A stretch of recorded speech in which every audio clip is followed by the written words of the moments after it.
Best exotic from each category in the Exotic Kiosk 2023 edition. Let us begin. Starting off with the Red War exotics, we have the good old Arc Blasting Behemoth Shotgun, the Legend of Acreus, in the heavy slot. You already know this thing hits like an absolute freight train. As we know, it is a heavy slot shotgun that fires a blast of high damage arc energy that over penetrates enemies. It has a great crit multiplier for a pellet shotgun, and the best part is that the catalyst makes it an absolute demon. Your magazine goes up to 6. You get plus 40 reload speed, and then the biggest benefit is that you get Trench Barrel. That gives you 50% more damage, handling, and reload speed after a melee hit. You get this bonus for a short duration or until you fire 3 shots, and all you need to do is reproc it. It's just melee again. This gun has definitely seen the biggest surge in popularity recently due to the new Ghost of the Deep dungeon. The first boss, Ektar, is the perfect boss for this gun to shine. Absolute free and easy one phases with this shotgun. And at the moment, I believe it's the best out of the Red War exotics. For the Forsaken exotics, you could argue quite a few of them. However, we're just going to keep it easy, keep it simple, and we're going to go with the good old classic Izanagi's Burden. How many times have you seen the sniper rifle in a damage rotation, a speed run, or a boss bait? How many times have you seen this gun used in day 1 raids? It's just that good, and it's for good reason. Its Honed Edge perk allows you to consume the entire magazine into 1 shot for more range and damage, and then the catalyst just makes your Honed Edge times 4 shots hit for even more damage. Izanagi's is still the single hardest hitting special weapon in the game, and it'll probably never be outclassed in that category.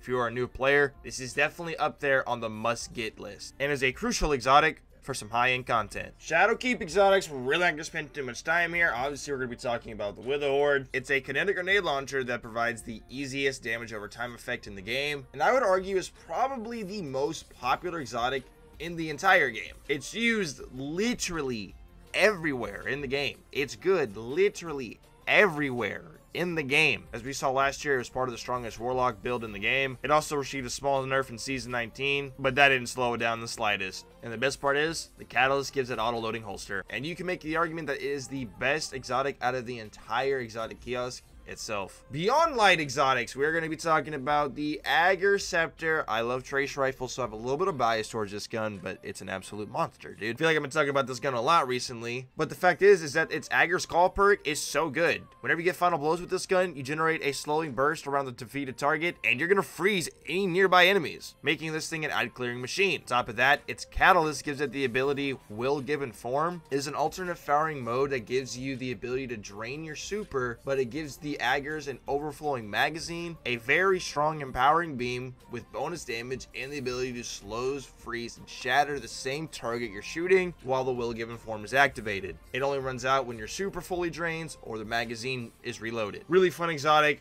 really strong exotic, and I definitely believe it's the best out of the Beyond Light exotics. For the Witch Queen exotics, we got the good old G-O, Rand Overture, the Colossus weapon that the Cabal gave us, or that we yoinked from him. Either way, this gun used to be a bit of a meme for a bit of time when it was first released, but it did get a buff to where its barrage of missiles got an increase to their damage, making the damage volley hit like a truck and giving this gun some actual utility and viability in certain boss fights for some really good cooks. Its catalyst gives it the blinding effect, but who cares? You're mainly using this thing for a big burst of damage during a boss fight or just against a healthier target in general, whether you're doing like a GMs, lost sectors, anything like that. Maybe the weakest exotic out of the bunch, but it's still really good. Does some pretty nasty damage, and it's a Cabal weapon, which is also funny. Now for the Lightfall exotics, obviously we don't have many of them. We have 2 that you can choose from. I think the Quicksilver is the better out of 2 of them, especially on a Strand build, and really this season if you're using things like Strand Soldier and Improved Unraveling. This thing's going to cook. You're going to be making tangles left and right. You're going to be unraveling a whole bunch of targets. You're going to be causing a lot of chaos and mayhem. For an auto rifle in PvE that uses your exotic slot, it actually does carry some pretty good usage. And it even has a damn noob tube. It doesn't like a noob tube. Or some refer to it as the Propipe. We all have our Propipes in some form, and so does the Quicksilver Storm. I know it's a primary, but it's an exotic, and exotic primaries are in a really, really good spot. And when you get the catalyst done for this exotic, it changes the damage type from kinetic to strand, and allows the gun to spawn tangles, which is also dope. Let me know your version of this list down below in the comments. Thank you so much for watching today's video. Hope you enjoyed. Consider subscribing or even look at the merch store. Y'all be safe. We'll see you in the next one.